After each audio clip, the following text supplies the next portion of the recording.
And on this episode of Mere Mortals, we're going to talk about scooters.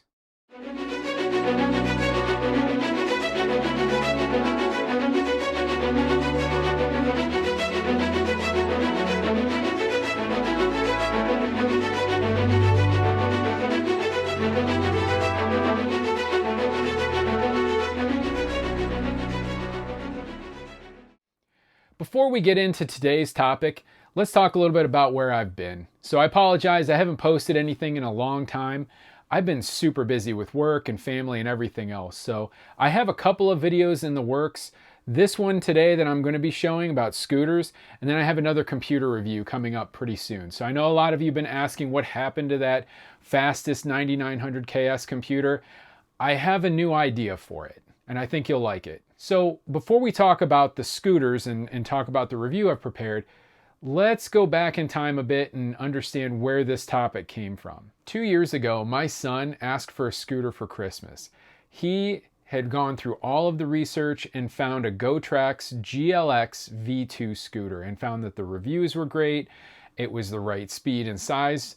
And when my wife and I looked at it, we agreed. It was a pretty good bargain, it was a pretty good scooter, and it was what he wanted. So we got it.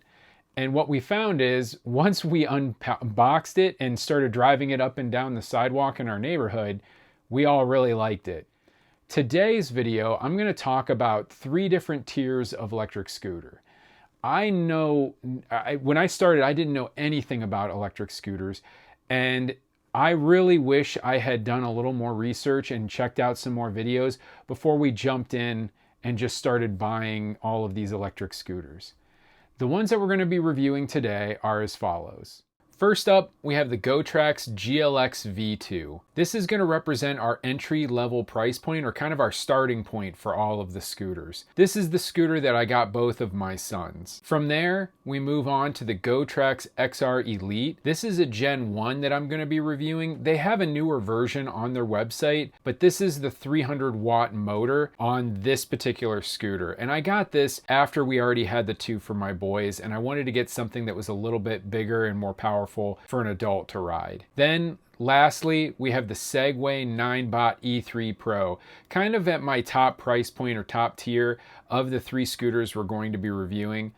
Realistically, I think most people would fall into one of these 3 scooters.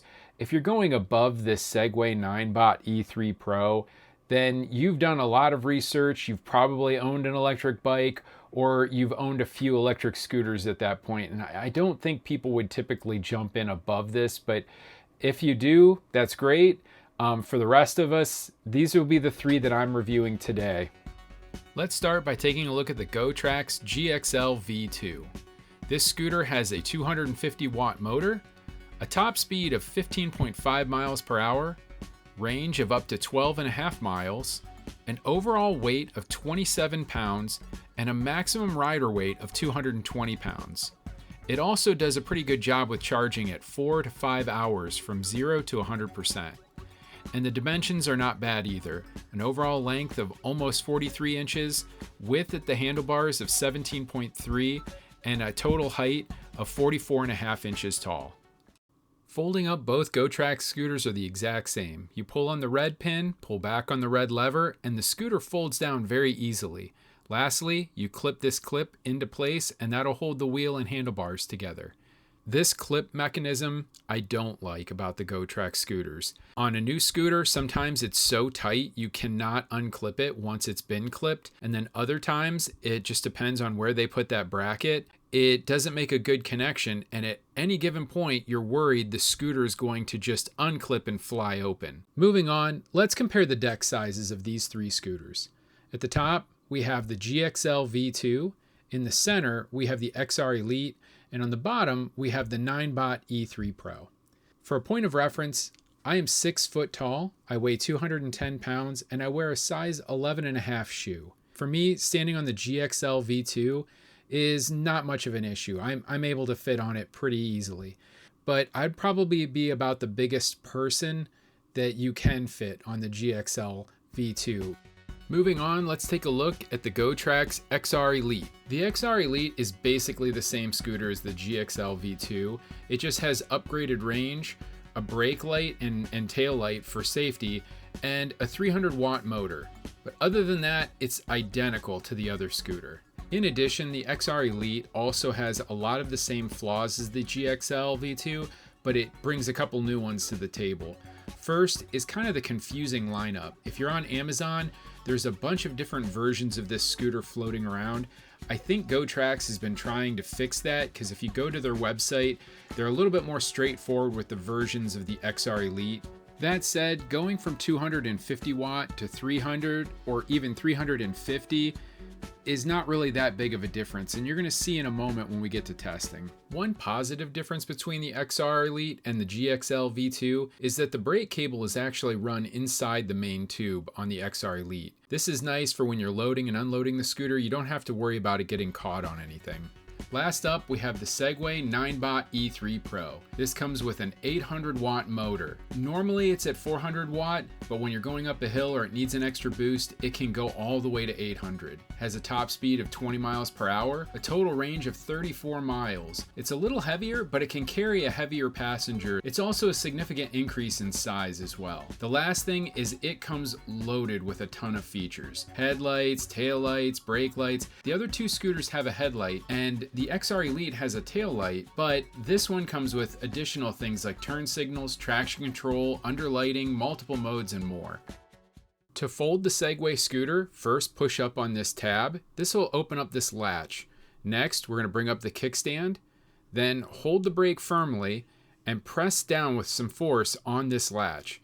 This will cause the scooter to unlock and be foldable. Once folded, we can use this latch here to connect to the rear fender. I do approve of Segway's approach to this. It's a lot less awkward, and I feel like that latch holds a lot better.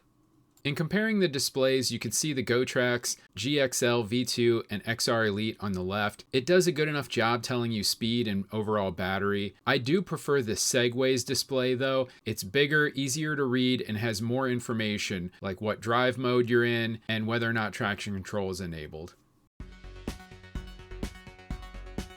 Now that we've compared all of the scooters on paper, let's take them out on the road and see what they can do.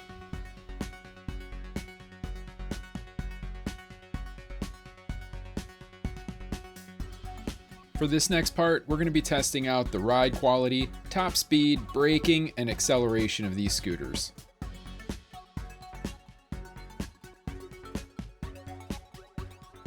Starting with ride quality, the Segway has a big advantage over the GOTRAX.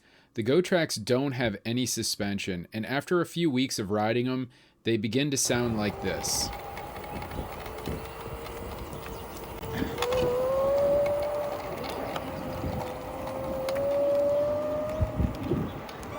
As you could hear in that clip, the GOTRAX scooters will start to creak and rattle as they drive. This is because they take all of the punishment right into the frame, and it just starts to make a lot of noise when you ride. To better illustrate this, we're going to ride each scooter over the same bump. First up is going to be the Segway. As you can see, it hardly made a noise. Next up, we have the XR Elite. And lastly, the GXL V2. A noisy scooter is one thing, but let's see how it performs going up a medium-sized hill. In this next video, I'm getting a running start and coming up the hill on all three scooters. At first, they all start off pretty even, but as you can see, the Segway quickly pulls away. With that 800 watt motor, it climbs the hill no problem. The GOTRAX scooters really start to struggle, and the first one to lose is the GXL, followed very shortly by the XR Elite. They basically don't go much further than one another, maybe 15 feet, as you can see in these two side-by-side photos. In this last test, my boys helped me with a drag race between the XR Elite and the GXL V2.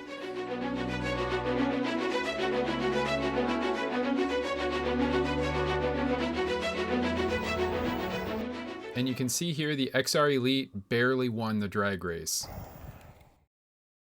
So let's talk final thoughts. All three scooters perform really well, and we had the GOTRAX scooters for a solid year before I purchased the Segway. And they're fine. They work great. They're a little noisy. You do have to replace the brakes way more frequently. I think you get about a year out of them, especially for a bigger guy like me riding on one of them. But they're very capable. And if you're in the $200 price point, the GXL V2 is a good bargain. That said, I probably wouldn't go for the XR Elite. For an extra $100, all you're really getting there is a slightly bigger deck to stand on and a little bit longer battery life. The power difference is just almost inconceivable. You go up the hills and still get stuck. So I would say save your money on that middle scooter. And if you're going to go from an inexpensive scooter to a little bit more expensive one, I really have nothing bad to say about the Segway. It is by far the best scooter. It's probably triple as good as the other two. So if you're into that $500, $600 price point, you can afford that. I would say skip the GOTRAX and go straight for the Segway. Other than that, if you're down in the $200 range, GOTRAX GXL V2 would be great. Thanks again for watching. You guys go down and why don't you come towards me, and then we'll pass. I'll be in the center. You guys be on the other side.